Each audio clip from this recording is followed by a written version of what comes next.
Unexpected Elements is all about finding the surprising science angles to everyday news. Mind absolutely blown. Amazing to me. That's Unexpected Elements from the BBC World Service. Find it wherever you get your BBC podcasts. I'm Louise McLaughlin. I'm a journalist and I'm also donor conceived. It means that my dad, the man who brought me up, isn't actually my biological father. I didn't find this out until I was in my teens. I spent the next decade and a half trying to piece together where I'd come from. And although I felt alone, I'm just one of hundreds of thousands of donor-conceived people all across the world. And in this programme, we're going to hear from a few of them. Our stories contain shock, sadness, rejection and betrayal, but also hope, love, acceptance and joy. And at their heart is the human need to know who you are and where you come from. This is the documentary Donor Babies, A Question of Identity from the BBC World Service. Donor conception is when people use the egg or sperm from a third party to help them have a child. In the vast majority of cases, this is done in secrecy, and with the strict understanding that if a baby is born as a result, the donor has no obligation towards them, legal or otherwise. But the thing about babies, they turn into adults who want answers, and with the dawn of affordable DNA testing, these secrets are becoming a thing of the past. And you can't overestimate the impact that being told you're not who you think you are has on your life. In each of the stories we're going to hear, the donor-conceived person had no legal right to discover the identity of their donor. And we'll hear why that can be a major issue, both on a personal basis and more widely. My mother became pregnant of triplets, 2 girls and 1 boy. Steph is 44 and grew up in the Flanders region of Belgium. I was always aware of the fact that she and my father had fertility issues. So we were kind of like the miracle babies. But Steph and her siblings were completely unaware that they were donor conceived, although she says there was a suspicion that something wasn't quite right. Every child wants to be seen by their parents. And with my father, he had no interest whatsoever. He always told me in my youth that he never wanted to have children, but my mother was so persistent. But my father used to say, you were cute when you were a baby, but the moment that you started to walk, you were a burden. I was the age of 11 and it was always awkward between us. And I know that he asked me to sit on his lap. I sat there for 15 minutes, but he didn't spoke. And it was always funny because when I saw other children communicating with their parents, the relationship with their fathers were always warm. And for me, it was the first indication that my family was different than another family. But it wasn't until Steph was in her early 40s that she would learn that her dad was not her biological father.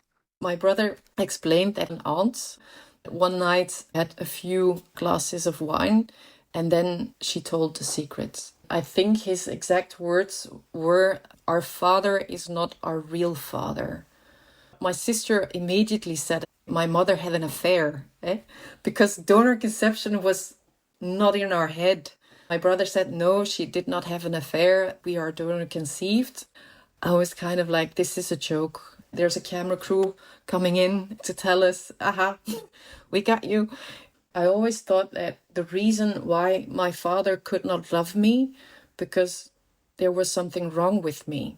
One moment I felt the relief because at that point I knew that it wasn't through my doing, but at the same time you have 100 other questions. I went to sit in front of the mirror and I looked at myself and I was kind of like figuring out the parts that I have from my mother in the hope that I could make a photo of the person that I descend from. It was kind of like, there's somebody out there that is my biological father. Immediately, I wanted to know who he was. Looking in the mirror is so familiar to me, trying desperately to make sense of the new me.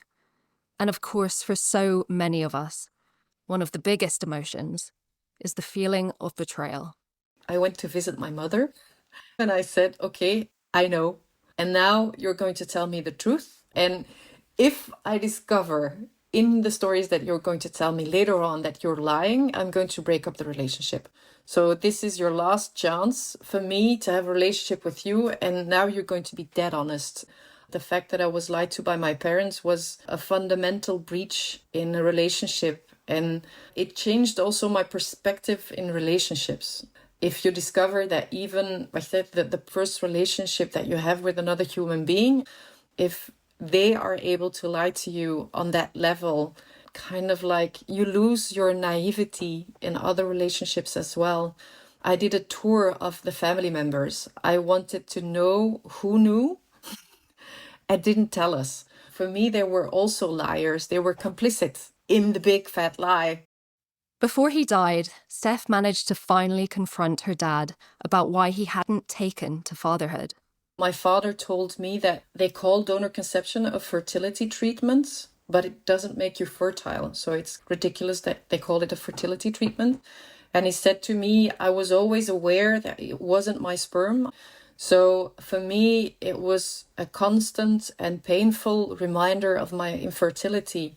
So they tried to fix it, and then they tried to make it possible that the children that come out of it to look like him, because they selected a donor or donors that look like him. But it's like the fake product. It's good enough, but it's not what he wanted. From the moment she found out she was donor conceived, Steph wanted to meet her biological father. And that desire only grew after she gave birth to her own child. From that moment on, I could reflect myself in the new generation, but I also realized what I was missing. And then I want to know. And also when you become a mother, but my rights have been breached or offended, but also his rights. But the law in Belgium means that donors can be totally anonymous.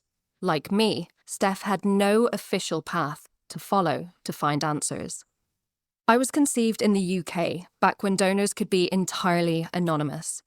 Although now, UK law does say that donor-conceived people can find out the identity of their donor once they turn 18. In every country, there are limited or no laws in place which allow donor-conceived people to know the identity of their donor, or to even access their own genetic medical history. In some countries, there is a limit on how many times someone can donate in an effort to stop half-siblings meeting and unintentionally getting in relationships. But others don't even enforce that. There have been stories of sperm donors fathering dozens, if not hundreds, of children in one particular town, city, or region. This minefield means that for those of us with anonymous donors, we have to take on the search ourselves. Steph set up an organisation in Belgium called the Donor Detectives, and over a long time she managed to identify her biological father, only to discover that she was too late to meet him. He died in 2017. Sometimes the discoveries are bittersweet. Donor-conceived people can find out that their biological parent has already passed away, or in some cases, wants nothing to do with them. I still mourn for the man that I would like to have met in person. Yeah. When I started to do my research, I always questioned the fact that my brother and my sister and I would have had the same father, because my sister is blonde, she has blue eyes. I was always the one with brown eyes. I also have a different skin. And I asked my sister and my brother to do a DNA test. So the results told me that my brother and we have the same biological father, but my sister has another biological father of her own. When we discovered that, it altered relationships yet again. I was kind of like, I'm going to find him. And if I find him, I have found for the three of us. And this is something that we're going to share as triplets. And then the news of the cocktail and the different fathers came in. And I was kind of like, oh, but my sister is going to find other people that are related to her, but not related to me. So I felt betrayed. For my mother, it was also a shock to find out that she had 3 children with 2 different men. Raymond from Norway found out that he was donor conceived completely by chance. I was 36 and I was scared that I had inherited my father's anger issues. And I told this to my grandmother, and she teared up and just, no, you haven't inherited that, because the case is this, that I was donor conceived by a sperm donor. And a lot of donor conceived people I've met also have kind of the same kind of story, that you get to know it like haphazardly. Raymond's instant reaction to finding out the news was that his family had betrayed him by keeping the truth a secret. You've been lied to for so many years, and not necessarily willfully, like structurally being lied to. Yeah, it's like everyone else knew in my family unit other than me. I was like the only one in the dark. I got to know this after my father got the quite severe form of dementia. I've used so many years being angry at him, like at times really hating him for being not understanding me. There were situations where I probably would have needed a father's comfort when I observed or felt that he had nothing to say to me during a breakup with a girlfriend or something, and he comes into the room and kind of looks at you as this kind of alien and then just leaves again. How does it feel not having been able to reconcile with the man who raised you? If we both had been able to talk about it, I think we would have a framework to understand our differences in. So that's, I guess, the sadness. I mean, the doctors at that time in 1980 told them that I should not know. I kind of keep this guilt of being so mad at him over something that he couldn't do anything about. Raymond has since tracked down his biological father, and finding those connections has been a revelation. It's kind of meeting someone and that can take over your sentences midway in a conversation. It's a weird sensation. It's not like meeting your father. It's more like meeting a mirror image of yourself in the future. Caroline, not her real name, is 28 and she grew up as an only child in southwest England. Right before my parents had me, the year before, they unfortunately had a stillbirth. We used to go and visit the grave quite a lot. And then later on, there was some sort of brief mention of my mum saying that she'd had multiple miscarriages. Caroline has always been fascinated by genetics, and in her mid-20s, curiosity got the better of her. I signed up to 23andMe, one of the direct-to-consumer genetic testing websites. I was very excited about that. I told my parents I was going to buy this kit, and they were like, oh, that's lovely. And then that just sat there for a number of years until I got a message one morning from this person saying that we'd matched as half-siblings, about a 27% match. So then I looked at this person's Facebook account and thought, oh dear, this person looks rather a lot like me. The revelation forced her to confront her mum, and it all got quite emotional. I've messaged my mum going, something's come out on 23andMe, not sure what to make of it. And then she was going, oh, I'm scared now. And yes, then it transpired that my dad had been completely infertile. So then they'd gone on to, using donor sperm. My mum was then very upset, partly that they hadn't told me. And also I think it's probably something they'd tried to not think about for the past 20-something years, as it was. There are often concerns that prolific donors might lead to half-siblings dating each other in the same local area. And that was a worry for Caroline and her partner. Some people did used to joke when we were younger that we looked like brother and sister, and then that joke had a whole new meaning afterwards. But we're not, so it's okay. But that obviously is a risk. But while many donor-conceived people feel their lives are turned upside down by the revelation, Caroline wasn't angry and didn't feel betrayed. She went to great lengths to reassure her dad that their relationship was still intact. He was worried that I wasn't going to want him to walk me down the aisle, and I was like, you're still my dad, it's all okay. I think it took my mum a little bit more time to get used to the fact that I knew and we could be more open about it. I didn't then want it to be a secret that I was then also keeping. And I appreciate that it obviously then exposes my dad's infertility, but I felt like you could tell it as a more positive story. You could go, oh, it transpired that unfortunately my dad was infertile, but I found a load of half-siblings. Isn't this fun? In Cape Town, South Africa, Esme is also donor conceived. She's 32 and still hasn't managed to track down her biological father. I just want to stand on top of a mountain and just scream out and say, here I am. And I don't want anything from him, but I would just like to say, I'm doing well for myself and thank you. She's spent the past 14 years desperate to find her biological father, but has found so many barriers in the way, including the legal system in South Africa, where donation is still entirely anonymous. I really feel frustrated, depressed sometimes. I just wish I could see him just once, just to get that peace with my inner self. Everywhere I go, I'm searching for him. The little information I've managed to get was he has brown hair, brown eyes, fair skin, he's 1.75 meters tall, blood group A negative. I got sick a few years ago. They had to go down my medical history. And when it came to my dad's, I couldn't answer that question. So it was almost at a point where we had to go to High Court and request the papers. I got better, and then the process was stopped. Esme's potential legal fight also brought fresh family challenges. My mom, when I got sick, I phoned her and I said to her, well, we're going to have to go to the High Court to get the information. She was in a state because they were told, speak out and you go to jail.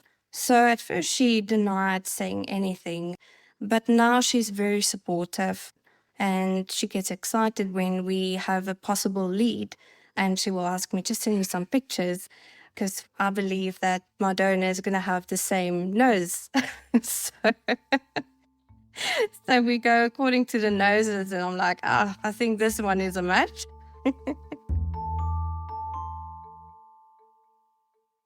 Gracie, who is 25, grew up in Birmingham in the UK. She has some serious genetic medical conditions, including poor eyesight and joint problems. She was born 7 years before the law in the UK changed to allow donor-conceived people to trace their genetic parents. My mum at home was concerned about sickle cell, and I had problems with my joints, mainly my back, which they said was genetic. We didn't know anything about that because we didn't have any family history. But I think it seems to be they have more information on it for people that are accepting donated egg and sperm, but it could have been done with them telling us sooner. And what difference for you personally would it have made? Would have been more like a warning, but I had struggle with my mental health, and that runs in our family as well, our donor family. And if we'd known about it before, we wouldn't have gone into it so blind. Gracie is mixed race, and one of the first children in Britain conceived from a donor embryo, meaning she has no genetic link to either of her parents. Both of her parents are white, and looking so different from them created problems for Gracie. In college, there was a kid that kept saying that I was a science experiment gone wrong. That hurt. When we've had parents' evening, none of the teachers know who my parents were, because I didn't look like them. That was a bit sad. Did it impact your sense of belonging? It felt like everyone matched with their family, but I didn't match with mine. Gracie remained in the dark about her real identity until a half-sister managed to track her down. My half-sister found me and told me that my mum, my dad, my twin brother, and like the rest of the family. So I've had a relationship with them ever since. Tell me more about that. Have you met face to face? Yeah, my twin brother's got exactly the same hands and feet as me, and with the same height, same hair colour, same eyes, same shaped face. And we've all got like this darker under our eyes, even with my nieces and nephews. They look so similar to me. I love it. It must be life-changing in some form. It's huge. I find it quite overwhelming. I'm just working with it. Like, I feel sad that I've missed out on so much. Well, some families never really feel that comfortable about their children connecting with their biological parents. Gracie's families get on really well. Both my mums cried when they saw each other first. Really sweet. They was both thanking each other like at the same time. Oh, it was so weird, but it was great. I mean, how does it feel to watch that interaction? It blows my mind. Like, it doesn't compute in my brain. One of the most amazing moments for those of us who are donor conceived is coming face to face with people who look like us. That's what happened to two women who found out they were half-siblings, Jen and Friedel from New Brunswick in Canada. It takes your breath away. When I was a kid, people would always comment on the fact that I had thick brown hair, and they would ask me where I got it from. And I was the only person in my family who wore glasses. And then I saw a picture of my biological father, and I saw my thick brown hair, and I saw my glasses, and I saw my round face, and it literally took my breath away. Another really powerful moment that I remember after I had met Jen, and we were together on a beach about 2 years after we had first met. We were doing a polar bear dip. So it was the middle of winter. We were on this beach in the Netherlands, and I looked at Jen because we were both in our bathing suits. And I thought, oh my goodness, we have exactly the same bodies. And we've since gone on to joke that we're stunt doubles for one another. I mean, I can buy a dress and I know that it will fit her. It's crazy how much we physically look like each other. At first, it takes your breath away. Once you kind of process it, it's beautiful. It is. And the interesting thing for me has been realizing how much of me is genetic. Friedel was born in 1978, but she was only told she was donor conceived at 18 by her mum, who was dying of cancer. In the same part of Canada, Jen was born 1 year before Friedel. And growing up, she always felt like she didn't quite fit in. Growing up in this small town in northern New Brunswick, where my father was from Egypt, which was very different than most of the people who lived there, I always felt out of place. And I remember asking my mother several times, am I adopted? It never occurred to me that my dad was not my dad. It seemed more plausible that I was adopted because of the narrative that I'd grown up with, that my parents had wanted me so much. Jen found out the truth after using the DNA site Ancestry in her early 40s, and she felt especially misled by her mum. Knowing how important it is for people to know where they come from in some way, shape, or form, and to know that I had really struggled with feeling Egyptian, believing that I was Egyptian, believing that this was part of who I was. It was very difficult to accept in the early days. And, we've had many conversations about it, but the intent to deceive wasn't malicious. And I can see that now. At the time, it was very hush-hush. It was swept under the carpet. And at the time, they would also mix sperm samples. So they would use the donor and the father's sperm sample. And so she was willfully ignorant in a very innocent way. But I think it took her some time to process that this was a part of me that I needed to know.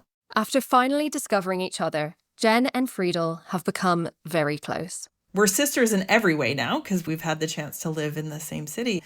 But just having that relationship, I think, has helped my identity.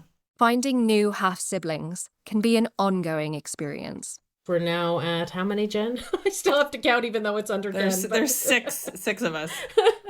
Yeah. Possibly there could be 10. I mean, you couldn't rule it out. On the other side of the Atlantic, we find Michael and Denise in the southeast of England. We've changed their names because they want to remain anonymous. They found out that they were donor conceived and half-siblings through the DNA database 23andMe. And over time, they've matched with a dozen more half-siblings. Michael and Denise were brought up thinking their parents were their biological parents. And now, no one in their families knows that they've found each other. They're worried that revealing they know they're donor conceived may be too upsetting for their families. When I talk to my mum, I'm like, I could just blurt it all out to you right now. My mum being in the winter of her life, it's only going to cause more hurt than it would actually cause me getting answers. It's fine for me not to know because I've had the best parents I could have ever asked for.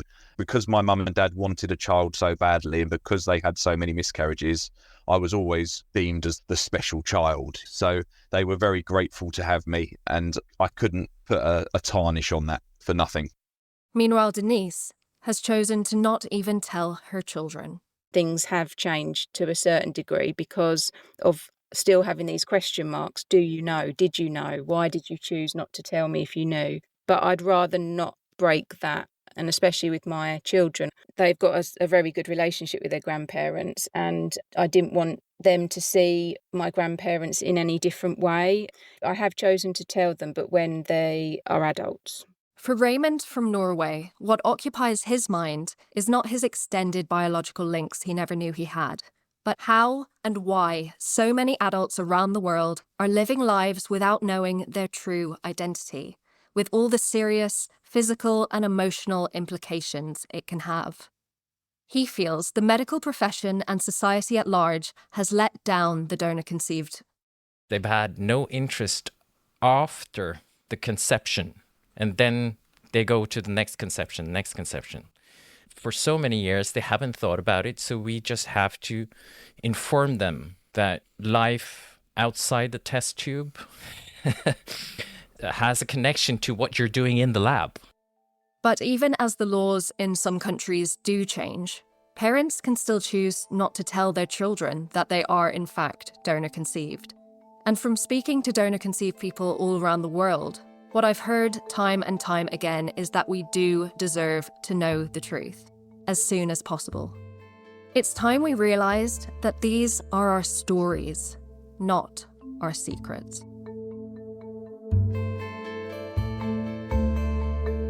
You've been listening to Donor Babies, A Question of Identity, with me, Louise McLaughlin. The programme was produced by Ashley Byrne and Kurt Brooks and is a Made in Manchester production for the BBC World Service.